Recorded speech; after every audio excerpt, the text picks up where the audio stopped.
I find is that this is a very common findings in everyday dentistry, and we specifically I choose this specific examples, which is a normal everyday occurring presentation of patients. Here's a typical history of a female who presents in your practice and has a provisional crown, a bridgework placed to replace recently extracted, let's say, premolar, and says, look, typically I'm not happy what's happening. I like this temporary crown, and tells you a story. The story goes into like the tooth-head therapy, the usual crown, and unfortunately it broke.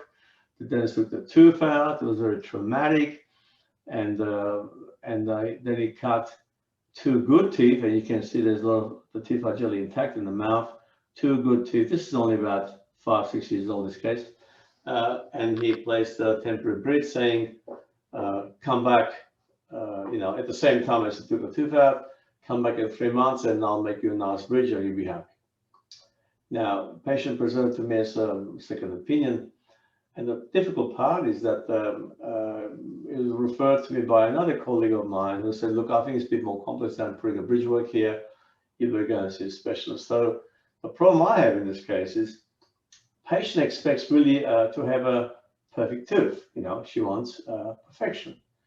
And when you look really carefully initially, is that really a lecturer should have been entitled to have considerations in implant restorative planning and the aesthetic zone and the patient-centered planning, because the most important thing that we do in our practices is based on patient-centered. We're going to have a happy patients and do the right thing by our patients and for our patients. So with this in mind, and we like to look at our patient, and in this case particularly, a number of important aspects to look at. Number one is to get this patient out of pain, control pain, augment the site to allow correct implant placement and replace missing teeth. And naturally, we're going to make an unnecessary crowns on tooth number 1, 5, or 1, 3, which is already symptomatic 1, 3. And then naturally improve the aesthetics of the upper arch, shape, display, color, length, symmetry, smile line in general along the upper arch, and as well as looking at many aspects of this problem in terms of treatment planning. Now, the question we need to ask is, how do we sort of plan this case in a logical progression that the patient can understand? Because we all want to do the work, and there's plenty of bone to do the work. We think there's plenty of bone because patients got a thick ridge. But really, when we decide to look at this patient's smile, it's quite obvious that you can't just simply replace his tooth, because there's a dark shadow in that premolar area.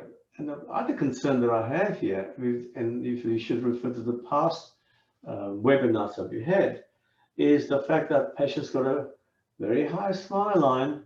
She's got a triangular top teeth, high scallop margins, and now biotype is towards thin, the gingival biotype, and she's got little teeth. And so when that traumatic extraction was completed by the dentist in question, he didn't actually think that taking half the bone away will cause such a problem. It was not an issue for him. Now, whatever you do in this case, patient's going to compare the right side to the left side. Okay, there's no other way. She's going to say, but that tooth doesn't look right. No matter what you do here, okay, is not going to make it look right until we restore what's really missing. Here's the problem. How do I explain to patients, as a professor of law and teaching at Sydney University, that we've got a problem? And she has a toothache on 1, 3. See, problems become compounded because somehow we're always busy doing things. And I'm sure the practitioner was busy in every day and you just want to get patient through the door, whatever. But it is during these difficult times, these busy times, that we make those mistakes. And sometimes it's really good to sit back and think, how am I going to solve this problem? Now, in my practice, those of you who know me, I like to go to my consulting room Everyone will call me, they'll scream at me, you're running late, you're running this, but I'm just shut everybody out. I'm going to think about this case. Because if I make a mistake, it's going to be dear to the patient, number one, and it'll be very costly to me as well.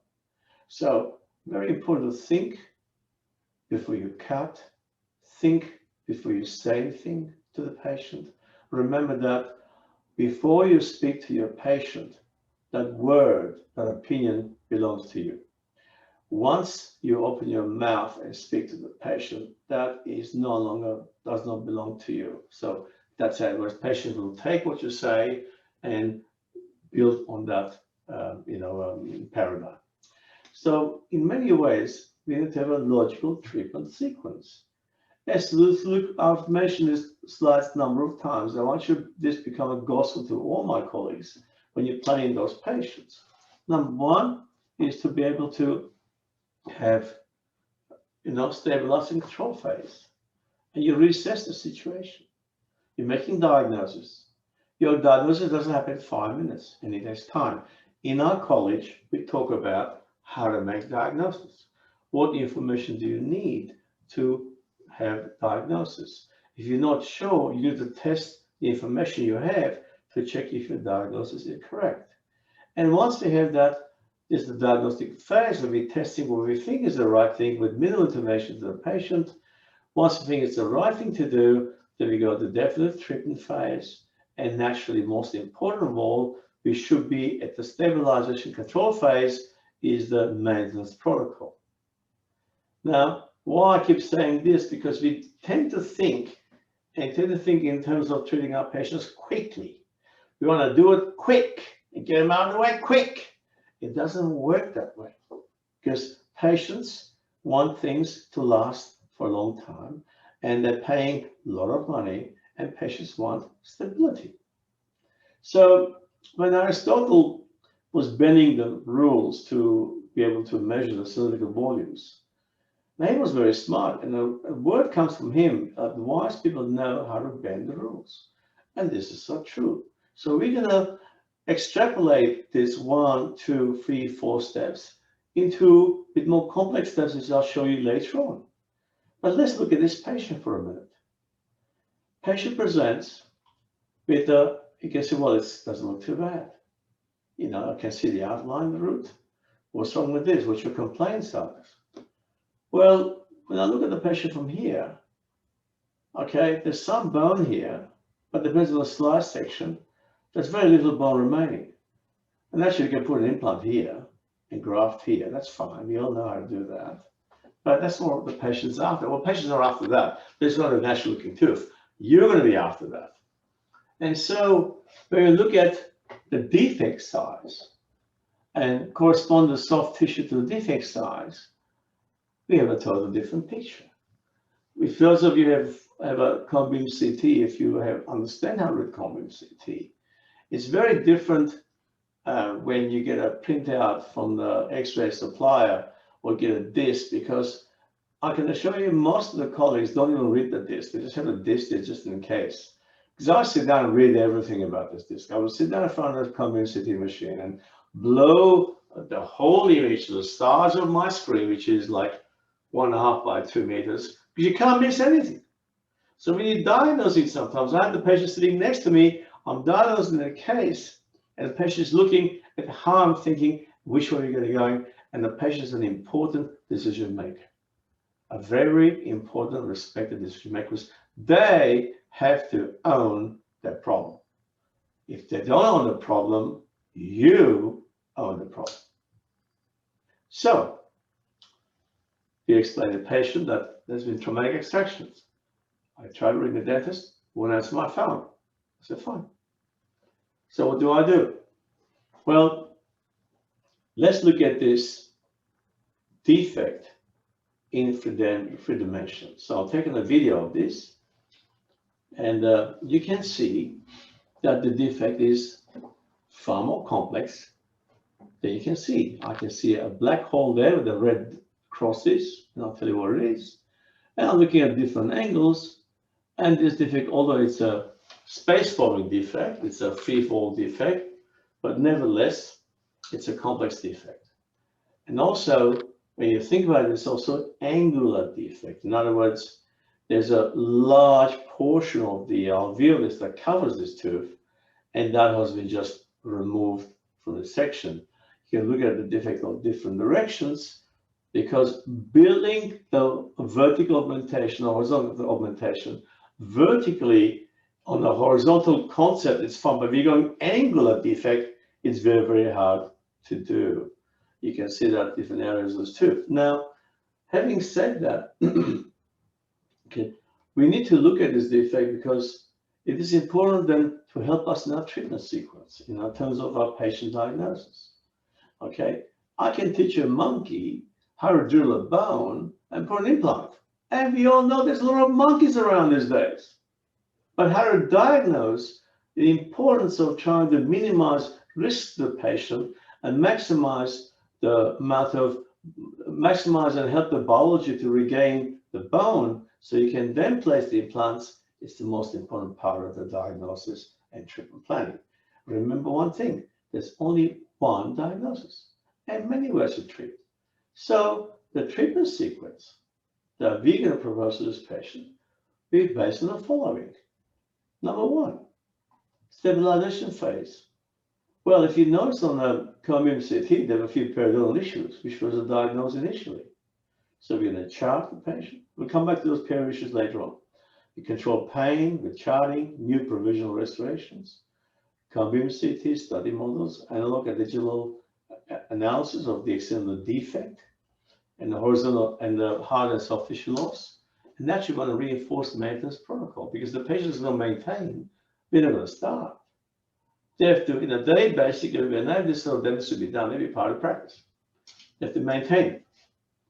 So then we got diagnostic surgical planning where we, got stability. Then we have a digital diagnostic, mock-up or a wax-up. We do digital modeling, different softwares available, as DTX software. And then I plan the surgical guide, etc., to place the implant. But once this is done, then we restore the tissues.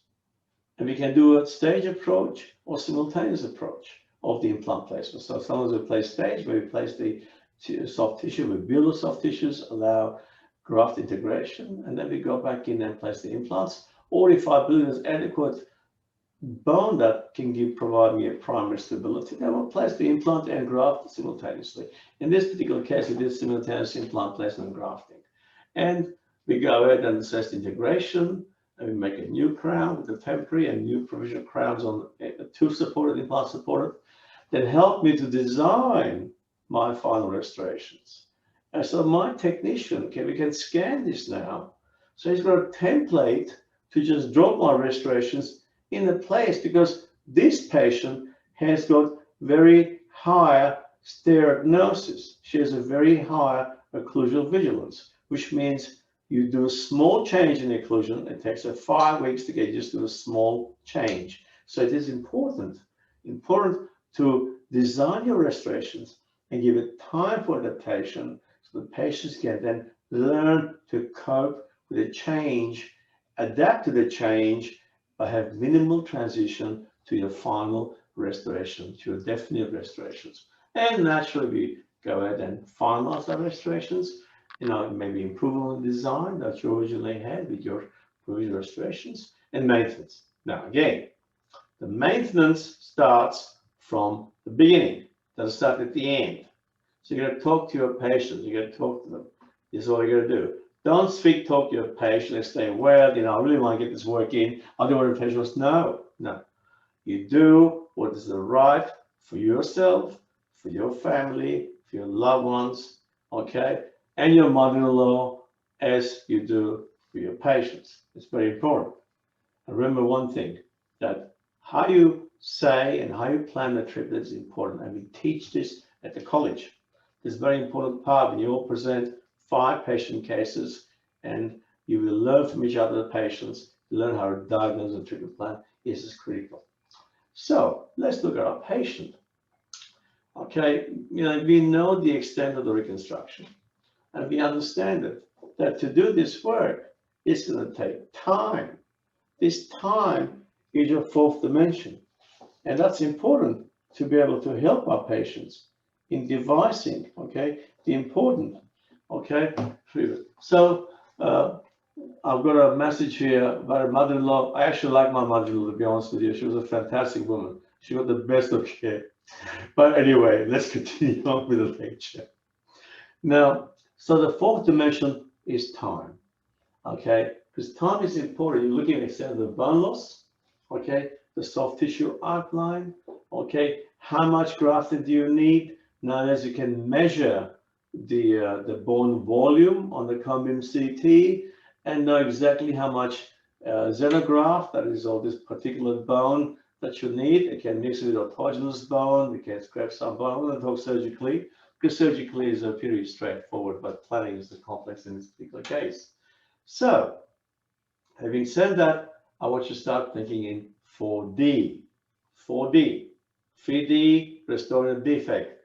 Fourth dimension, time. That is critical. Why also time? Because how long will your restorations last? We'll talk about that later on. Now, when we talk about the defect, and you can see the extent of the defect, what I noticed initially when we did the video of this was the fact that on the distal side, okay, of the 1-3, there's a trauma of the bundle bone. And so is the medial side of 1-5. So there's a good chance is that blood is running along this way, okay, they might be severe. So the patient has to know that because a good tip has been ground, okay, and a traumatic extraction, there's at least 15 to 20% of loss of vitality of one of these abutments. Patient has to know. And this has been told in a letter, okay? So we'll tell you later on that 1-3 develop symptoms of periapical inflammation and was subsequently restored with Reconstruction therapy. But again, the bundle bone, there's a trauma.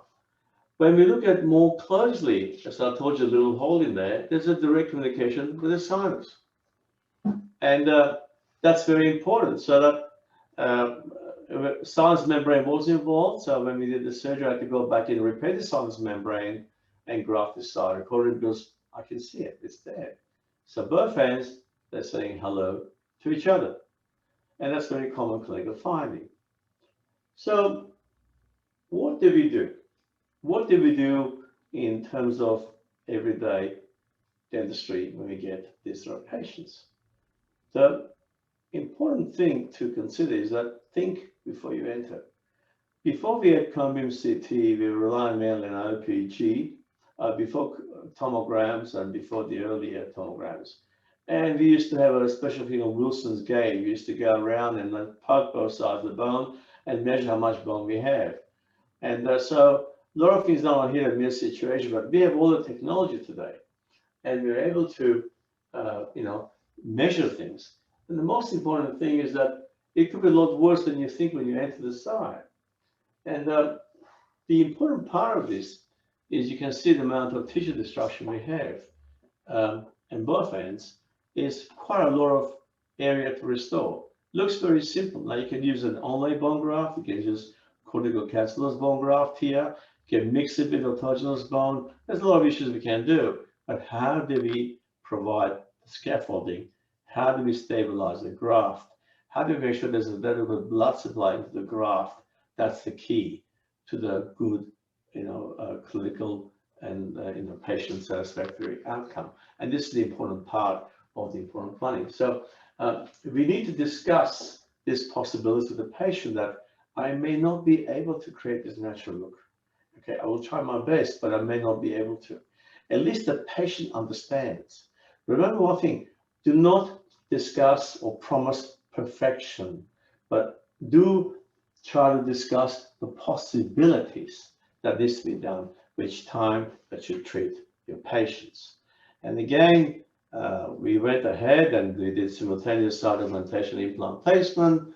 You can see that, Laura, we could say that why don't you put the implant this direction, okay? Why don't you put it that direction?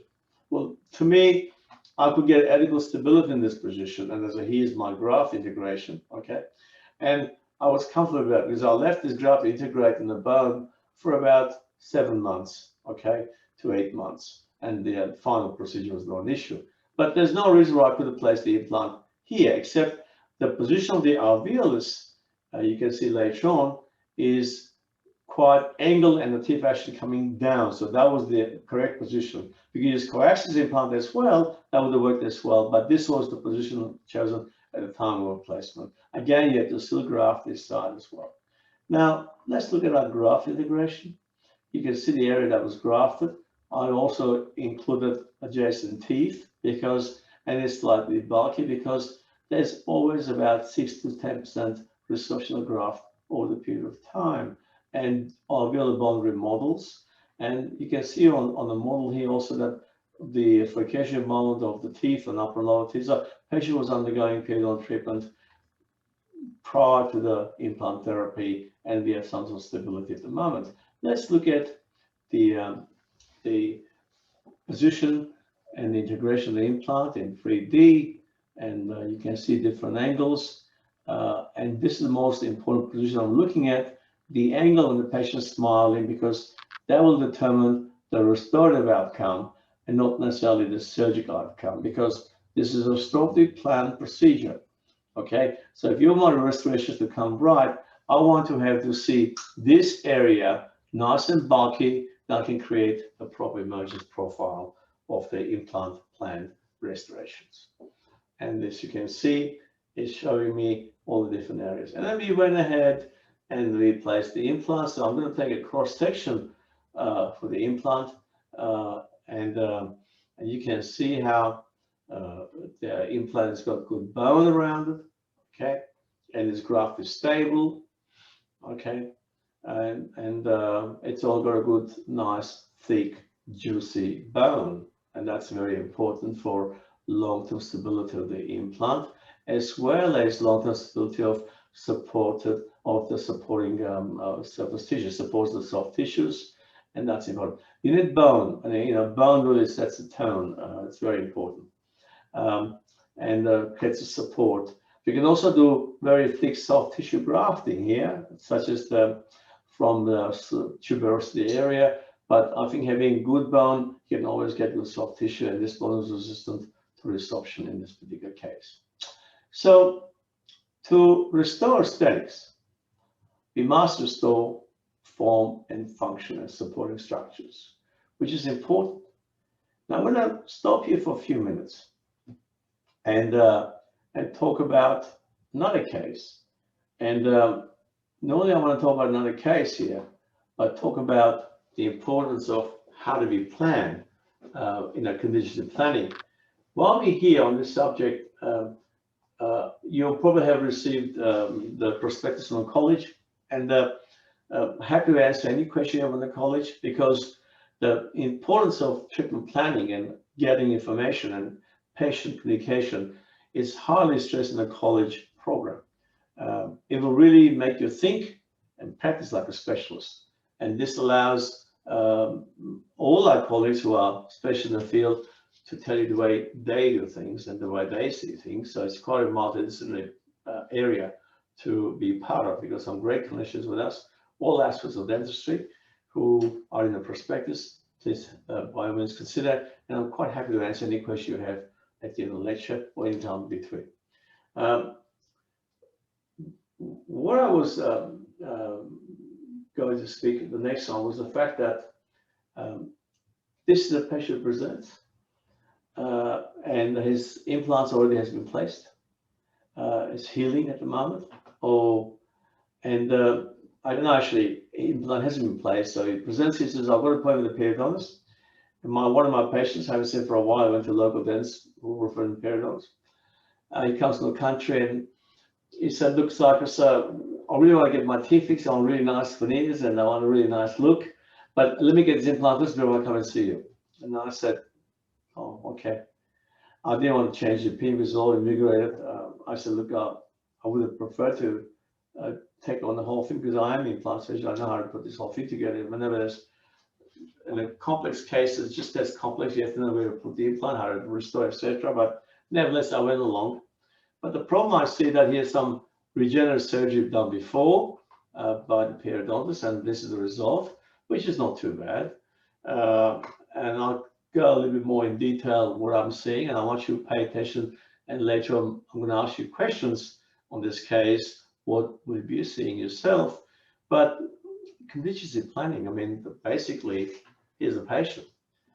If you think that you're talking to a patient and patient's got a low smile line and you can ignore the concept of soft tissues here, just think again, because this patient got a low smile, got no front tooth, doesn't want to smile. When you actually start talking and improve their confidence, they really start showing lips. This is actually a complex smile line. Both top and bottom teeth, 100% are exposed during speech and smile dynamics. So this is the problem when we make decisions in a rush on these major reconstructive cases, because you cannot, I'm sorry to say, you can't make critical mistakes because it makes life difficult. And the question was that when they asked doctor why my gum levels are uneven, and the pedal said, well, you should take this up with your restorative dentist. So, and said, well, Sarkis, you know what to do? No, I don't know what to do. No one spoke to him about this.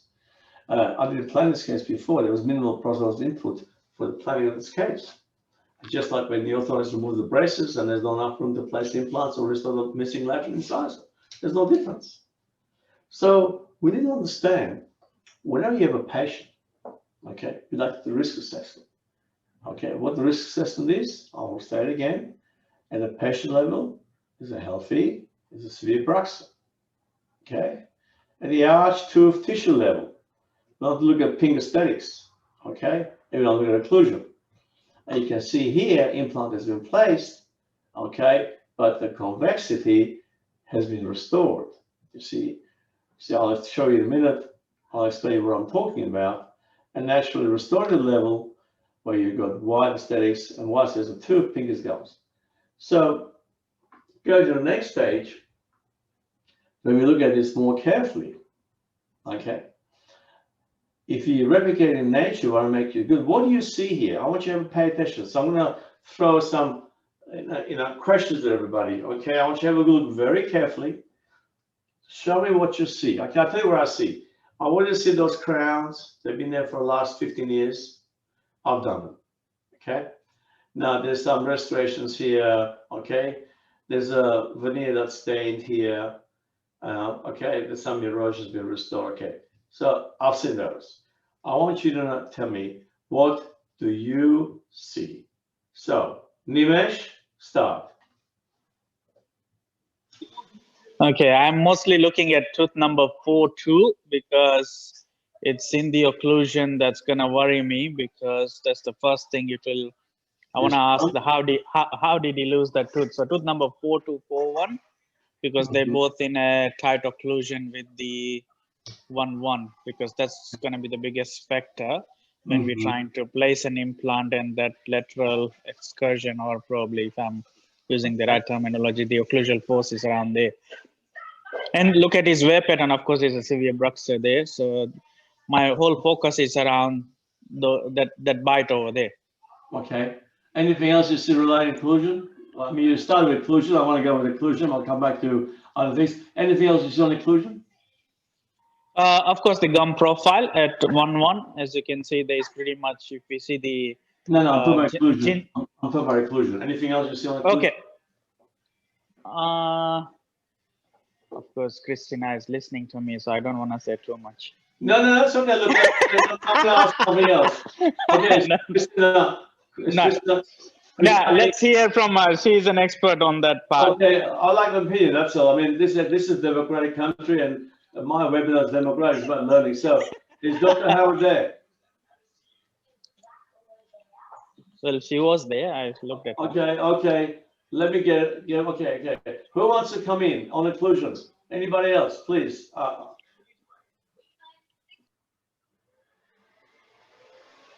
Sarkis, we've got some mild chipping of the incisal edges.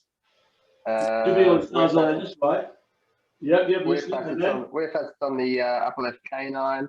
The gingiva, sort of mid gingival on the lower anterior, looks a little bit like some tori. Yeah.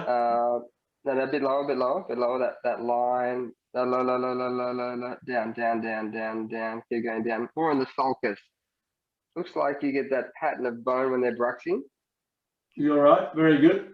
It's called exostosis. You can see them. Actually, I'll just show them on the next slide. I'm just going to show the next slide. I'll just show you quickly here. So that's your exostosis, right? He's a severe bruxing and clenching, right? The guy is a professional, okay? Understand?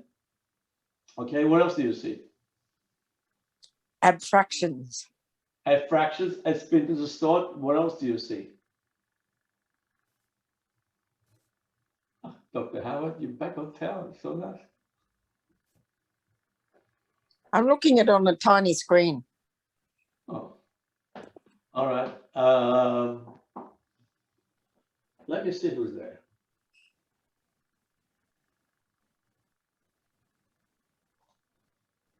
Okay. Emmanuel. Emmanuel? Okay. Are you there? What else do we see? Hmm? No answers, okay. Chris Adams. Are you there? One thing I see, it's not the occlusion, but the actual space for the central looks too wide to me. So that's going to create. So space looks a bit too wide, correct? Yeah. That's good. What about anything else on occlusion? Anybody else on occlusion? Well, I see the we call it crazed lines or the cracked lines on the teeth. Okay, I've seen, that's right. That's good. What else?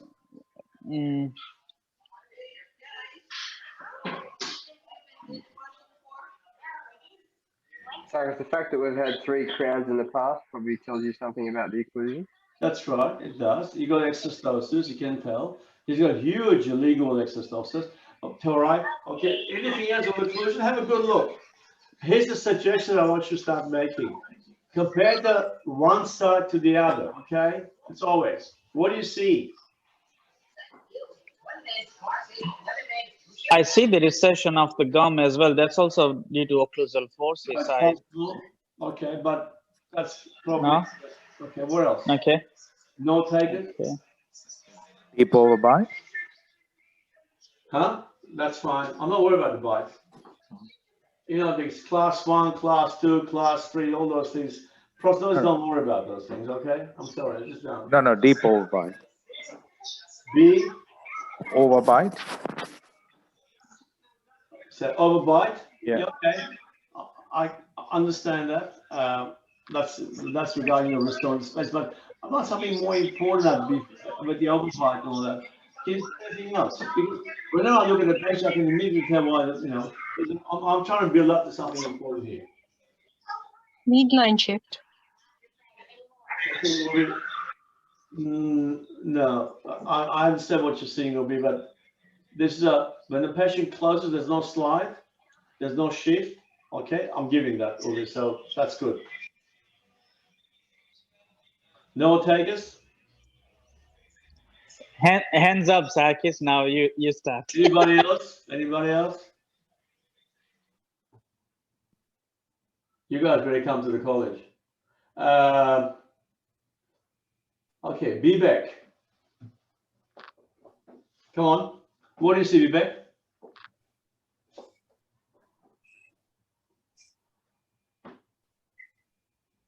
Are you there?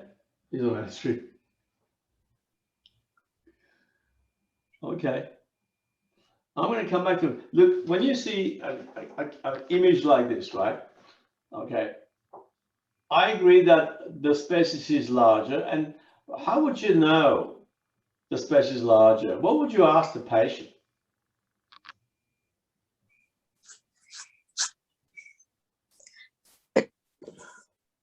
Christina. Yeah, I was just thinking that the 1-2 has been distalized because of the contact to the 4-2 distal. It looks like it's actually wedged it apart. And did he have a gap? Where?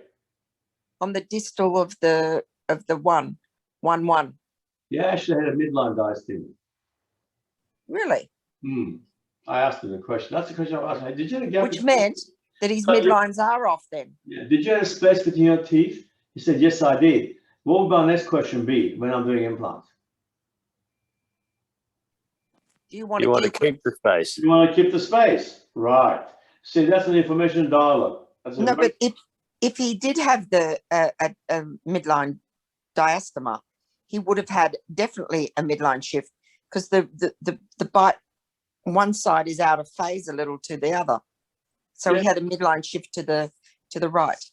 Yeah, but that's not that important from the point. There's no. Yeah, but it is for occluding teeth together when they're not meeting at an ideal way. Well, they're meeting pretty ideal way. I mean, they're happy. They're sitting top on top, which is not good for them.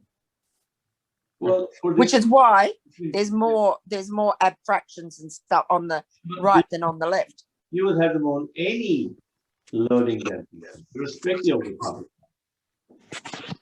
You'd have on any loading dentition, irrespective of type. This guy's a class 1. I mean, it doesn't matter. Any dentition, you'll be loading. As long as you're loading, you will have this all of things. I mean, let me tell you one thing. If you're restoring 3/8 on a skeletal, anterior open, malocclusion. Okay, you're doing 3/8. That's the only contact you actually restore. How easy would that be?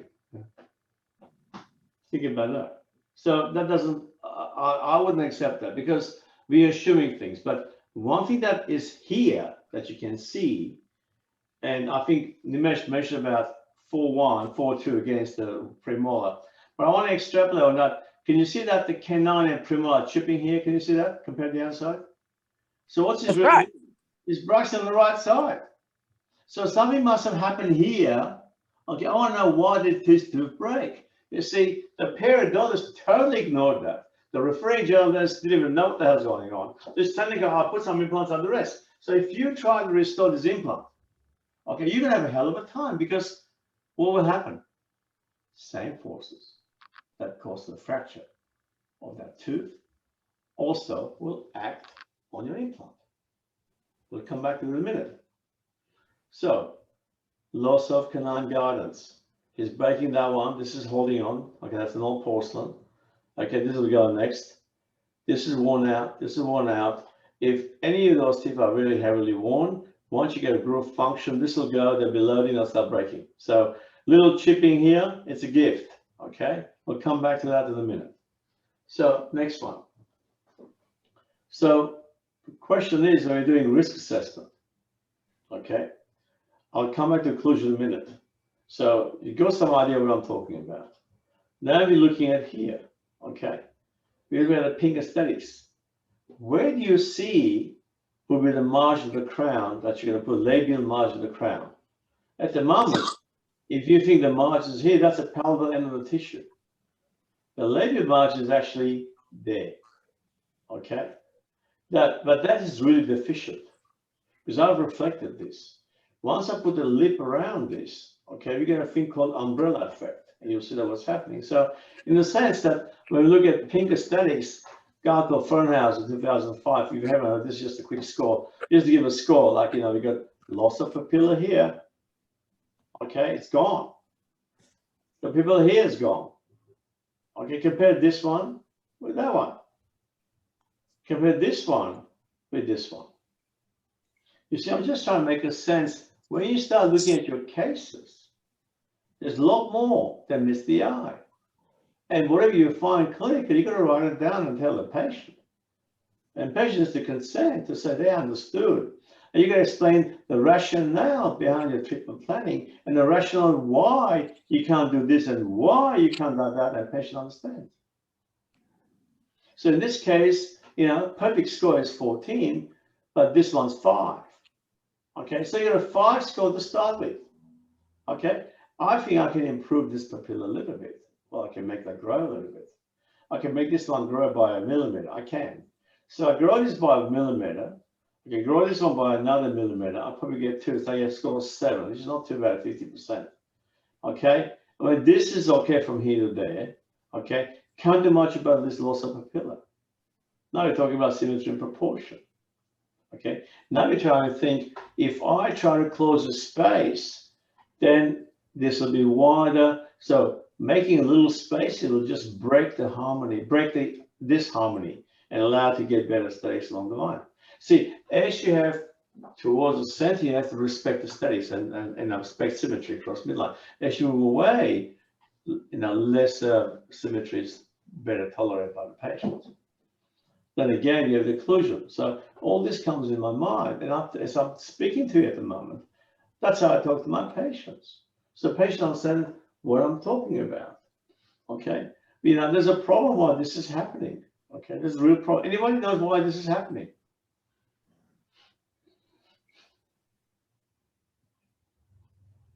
Are you happy with this crown, this gingival position? Anybody? No. Yes, no, no, yes, I'm not sure. No. It's no, right? It's no. Yep. I have sent this to the case by a very good paradigm saying, well, you fix the problem.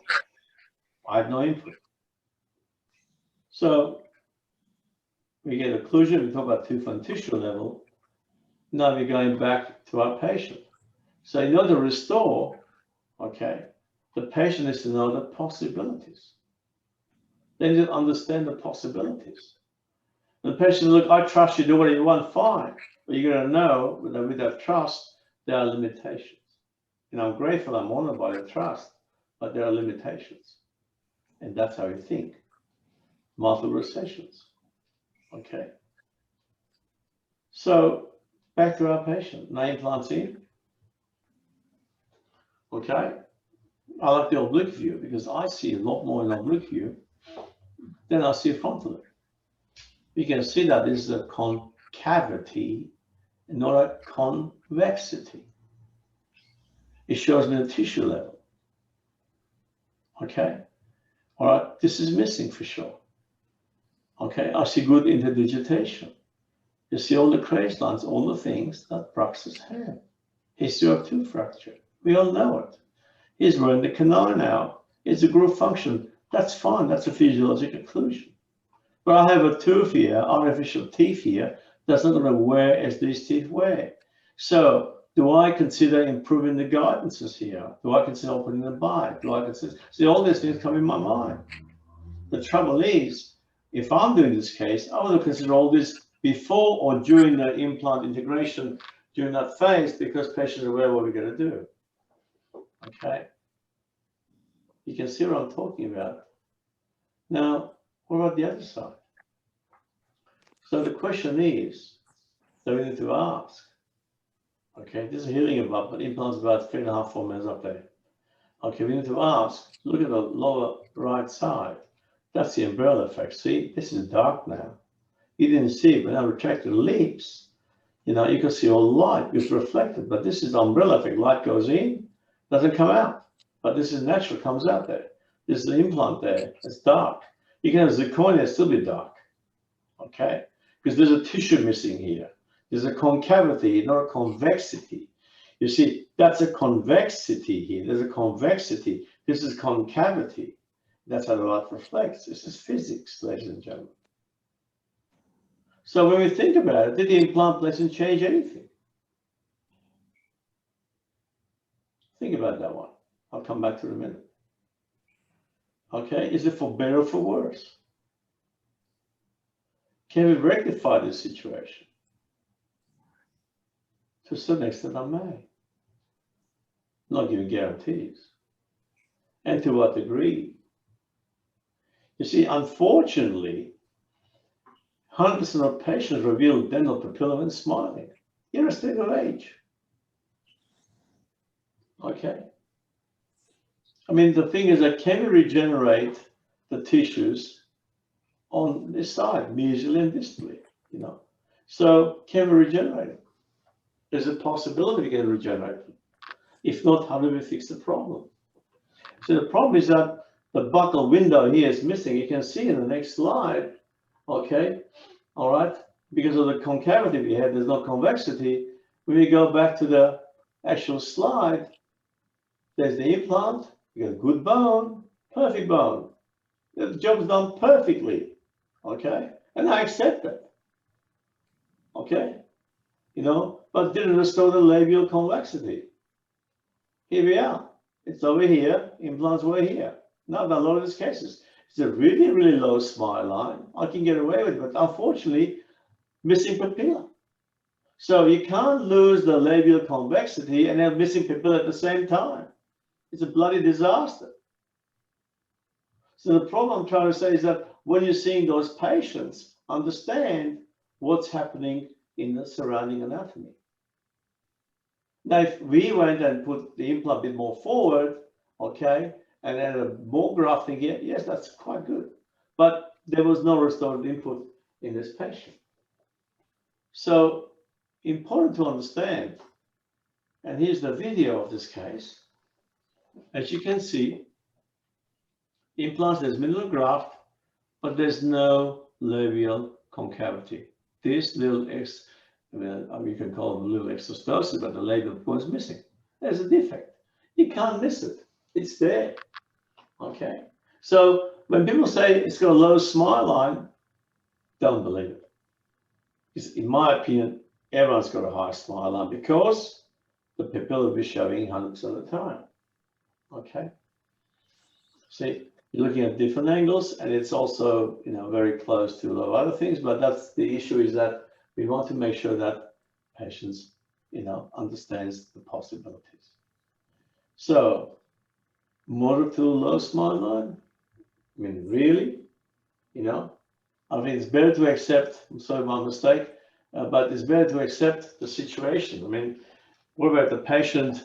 You know, it was a concern for the patient.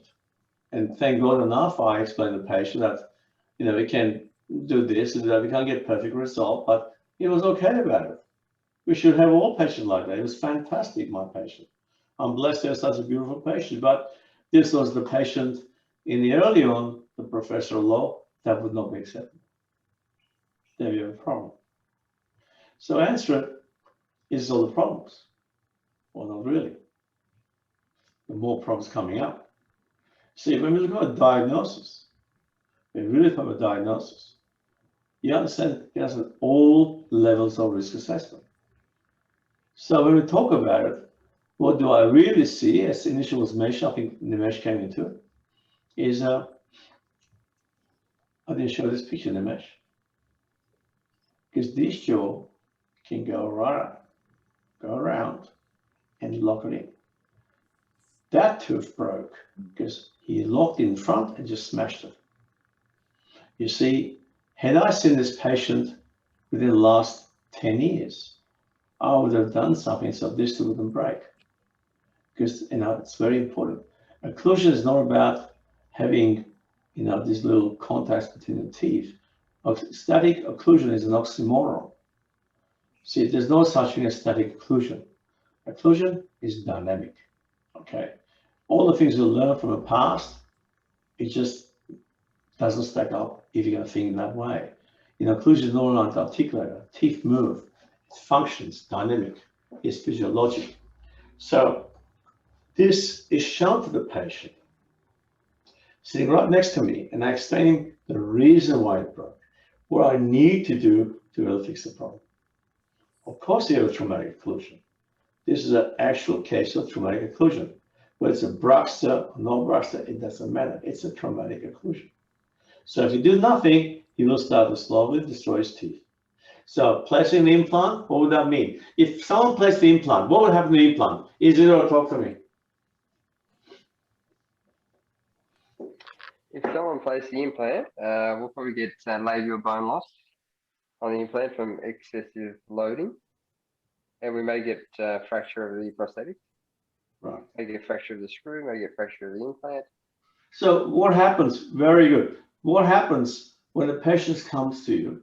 Like Nimesh had a patient today, okay, with a loose abutment screw. Did you check her teeth? She had a severe, Yeah, sorry. I haven't seen the patient yet. She had the most severe way. Severe Bruxer, severe. Mm-hmm. Okay, severe graft. 4, 5, 6, 7. That again? You see a cone. Oh, okay. Okay. Now, so how do we manage this traumatic occlusion? How would you guys manage this occlusion in this case? What would you do? Sarkis, can I ask a question just before you go on? Yep. So if someone in their mind, like I might have in the past, had the idea that the implant's okay, it's stronger, you know, than natural teeth, what would you say to that? I haven't seen the failures, but would this, if you did nothing to the occlusion, what would the result be? Well, you'll have, number one, you'll be chipping off the implant porcelain. Zirconia won't chip naturally because it'll be fully contoured zirconia. So what will happen is that the abutment screw will keep breaking and the patient can feel, so that's number one. It's rarely that the implant will fracture. There's always a chance of implant fracturing. But more than that, you're aware of the opposing teeth just to be able to clear the situation. You're going to have fractured opposing teeth, okay? But also, most importantly, is that, okay, you will see some crestal bone resorption, okay? So in many ways, okay, the most common thing will be loosening of the abutment screw in this particular patient. The most common thing. And that will eventually do more harm, and then will cause a difficulty in trying to get a fixation on the implant surface because the actual anti-locking mechanism will start to have a problem. So implants loading, you get a bone loss in the long run. Doesn't mean always, okay, you know, it's got a strong bone, good bone support, etc. But you have a damaged opposing teeth as well, okay, because you're loading that tooth, okay. So when you have an artificial teeth, which is crowns or implants, whatever, you need to have that they don't wear. You see, they don't wear. Natural teeth wear, but they don't wear. But if you do a full mouth reconstruction, you have the same surface materials against each other. So that's a totally different story. So in this case, for myself, I would definitely reorganize this occlusion. So that's what we did for this patient. But that's we discussed in the college, how we reorganize the occlusion, how do we create the moment so that we reduce the forces here. Let me tell you, I already placed a temporary crown. I've grown this tissue down by 1.5 millimeters. I've grown this one down. It's not looking too bad. Patient wants to have a small gap, so he's thinking about stuff. We've done all that already for this patient. Okay, he's on a review at the moment. So coming back, did I answer your question, Izzy? Yes, thank you very much, Sarkis. Thank you. And so traumatic occlusion, you have to reorganize this occlusion. So when we talk about occlusion, and you talk about, I see on the Facebook, all these dentists got that little earmax or zirconia crowns milled and stuck in there, whatever, and it all looks great on statics, the teeth are really nice. I really wonder what is the occlusion prescription? You know, it's not client guidance, it's not group function. It's just a lot of other factors involved in creating that harmony and function and make sure the patient is able to adapt to that function. So, you know, traumatic occlusion bruxing is an important part of consideration in the treatment planning of this patient. So, reason for tooth fracture, absolutely, okay. And the dynamic occlusion needs to be evaluated and discussed with the patient prior to implant surgical planning, you know, and there was no prosthetic implant here. So this is why, see, we inherit these cases, we carry the can half the time because, oh, well, it didn't work, so I've gone and seen a specialist. But the problem is, in the college, they make you think what the problems are so you can address them before. Even though if you can't do them immediately, will help you to achieve that outcome, but you should learn to identify the most important part of the diagnosis and treatment plan so that patients are informed. And that's a critical in patient care. Going back to the next stage, procedure and results. He's no patient. And naturally, we augmented, replacing mid implants. Okay, we've spoken about this already.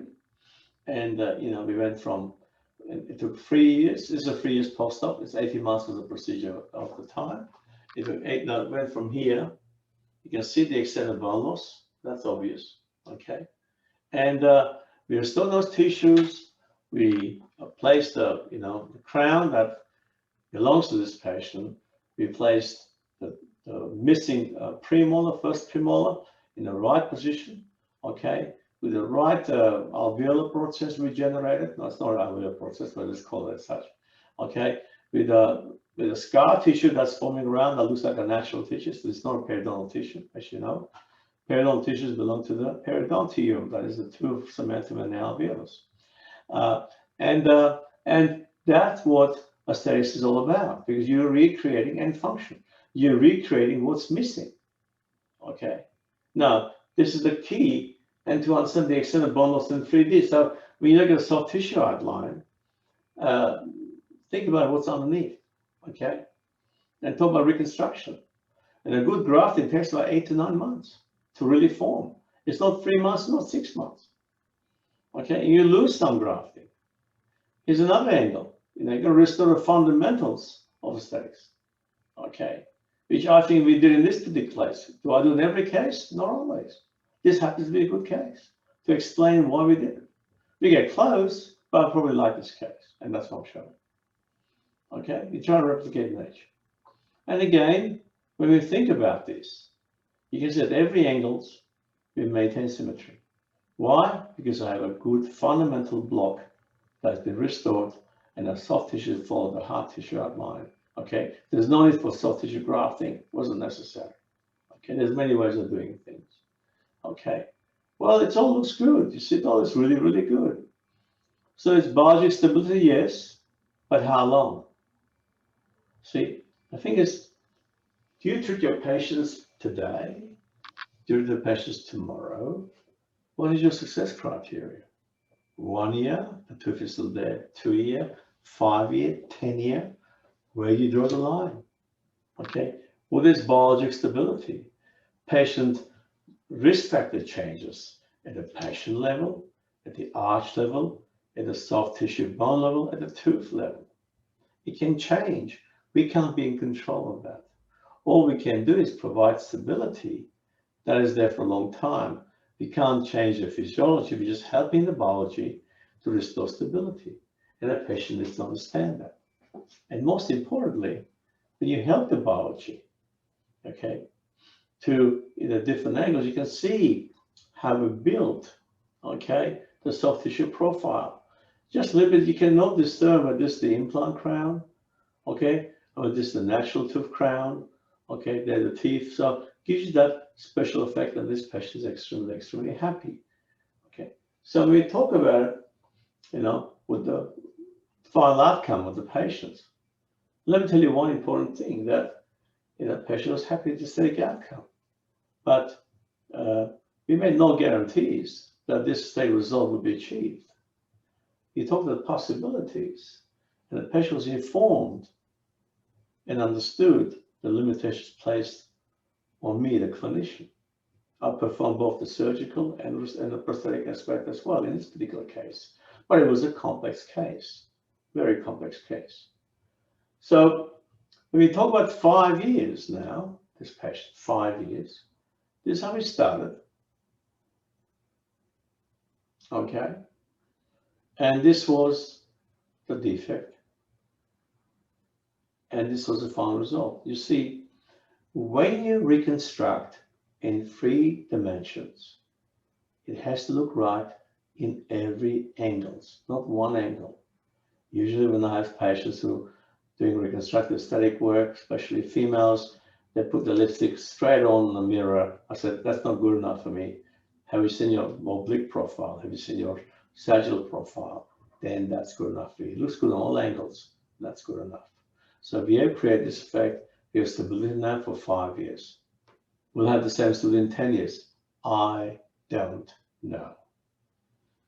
Okay, and naturally, because of the trauma, this to end up having root canal therapy. There's a tooth here that's outside the tomographic line. You can't see it's right there.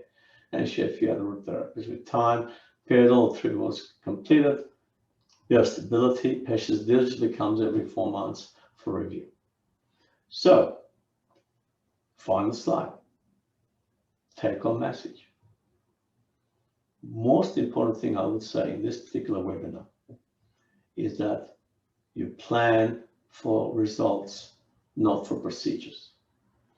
I love seeing DPR. I love seeing all the other different groups that participate. Everyone's got their highly opinions of how should be done. That's called a procedure. It's not a result.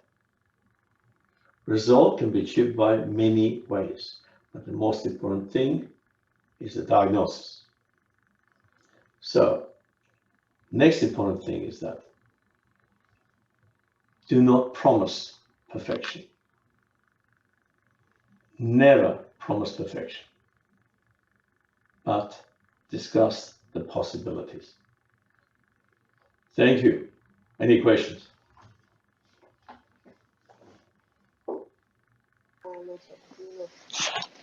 I think I asked the question to Sakis with that guy missing the front tooth.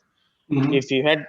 If you had the chance and you see the patient with the tooth, one still present in his mouth, Mm-hmm. and you see what different I could do in order to save this tooth, what would you do? Good question. I try to get the X-rays previously. They just don't give me X-rays, and I'm hoping to retrieve the X-rays because of the power and overall big case presentation for the ICL-DP College starting in 1st July. Mm-hmm. So what I would initially do if I had seen this patient, I would test for simple thing, Fremitus. Now, my oral health therapist, Christy, Mm-hmm. is one of the best diagnosticians that I have. And my staff, who happen to be dentists, are excellent diagnosticians. They'll see me well diagnosed. I mean, they listen and learn. So Fremitus will be the number one thing you will notice here.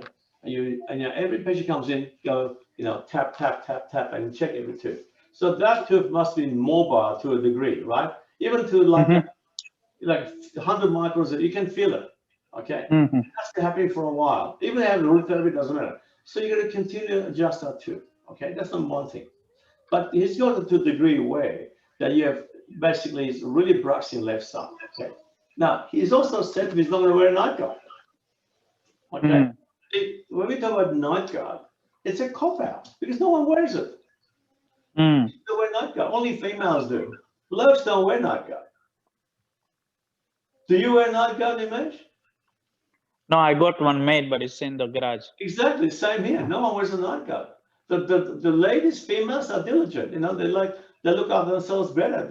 They're told what to do. I mean, that's why they get higher marks because they're told what to do and they do it. We boys are lazy. I mean, we just want to go and play and do all this stuff, but that's the nature of the game. Mm. Okay, so if you reduce Fremitus, you will reduce fracture. So basically, lack of assessment, lack of diagnosis, lack of clinical evaluation. That's important. Mm-hmm. Would you build the height of his teeth at all to disocclude or I will open it by. change? I will open it by. It's overclosed. I will open it. He's overclosed for the sake of restorative needs. You can't just someone you're overclosed. Mm. I need space to restore, and I will open him up. Don't have a problem. I will open him up for restorative. Okay. So if you didn't have the crowns or whatever in the back teeth, reorganizing his occlusion. I already built his occlusion with composites, which is recessing. I never come back to reconstruct his whole mouth. That's going to be. This is like 28 addition porcelain veneer and replacing it. I mean, the broke's on a process. No. I mean, I don't have to do full mouth reconstruction. But he just wants to put the whole tongue less than. I mean, there are not a lot of issues before you start. So he'll build his whole mouth, right? It's a full mouth rehabilitation, yes. Okay. But only because he wants it. He wants to improve color, he wants to look better, and all other things. But if he had no issues with that, okay, no issues with that, I would just simply do a couple of porcelain onlay veneers on the canines. I will build them. I use a dollar thing. You can use dollar concept here. Yeah, that's the question I have. Yeah. Easy. Okay, good. Easy. Thanks. There's cheaper ways of doing it. It's now we talk about diagnosis, don't we? Yeah. Is that correct? And they've got the diagnosis, now we've got treatment plans, and there are many ways of treating it. Okay. Mm. Okay, and you can easily restore it with minimal outlay. That's no problem. No problem at all. Okay, Thanks. he's quite comfortable. He wants a full works, and I said, I try to convince him simply, no. I'm 65. I just want to fix. So okay, fine, you know. Because sometimes if I said I don't want to do it, they go somewhere else and totally destroy the thing. So you know, I'd rather just stay conservative, and you can do very nice conservative veneers here. You know, most of the veneers that I do are injections anyway, so we preserve the enamels. It's how you do it. You know, you do a diagnostic mock-up, you assess a lot of things. That's all I'm saying. When you do digital setup, it's just crazy. Like digital smile design doesn't make sense half the time because it's not real. You know, it's not real. You can actually test the system. You know, if you test the system with direct mock-up, wow, then you can scan it and then digitally modify it because you test the system, not the other way around, you see. And if you do a digital smile design, they get use that smile, that's what they want, and not going to get it. So there's a lot of issues here. Have I answered your question as well? Yes, sir. It's obviously something we need to look for when we have loosening of screws, chipping of implant restorations. We need to look at the occlusion as well. The whole thing. See, in a real sense, my biggest concern is this tissue here. So I will be using a temporary crown deeper to build tissues up. You know, we'll build it up slowly. You know, it's going to take time, but that's what we have to do. You know, you can't do this bang one go, like quickly, you know. It's interesting. They do all computerized small design and make it all fit. That doesn't work that way. I'm telling you now. It's far more complex. There's a simpler way of doing it. We've been doing it for hundreds of years, this sort of stuff. It's not the issue. It's nothing new. I think people need to understand that, you know. Remember I said, ultimately, it's you and the patient. And, you know, all the DST people have been paid, the technicians have been paid, the suppliers have been paid. They're all been paid. It's you and the patient. You own the problem, okay, to transfer your clinical skills to the patient. So no one's going to help you. It's you and the patient. And that's important to understand. You own the problem. Okay? You know, everyone got paid. Gone. All the computer, digital small manipulation, all got paid. But you have to produce the goods. And that's critical.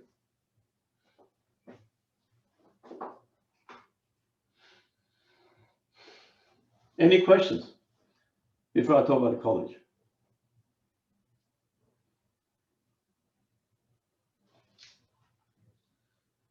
No?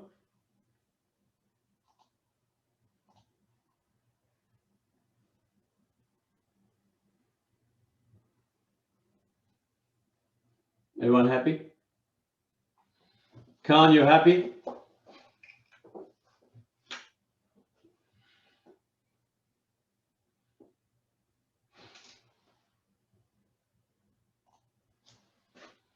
All good? Chris, all good? Happy to help?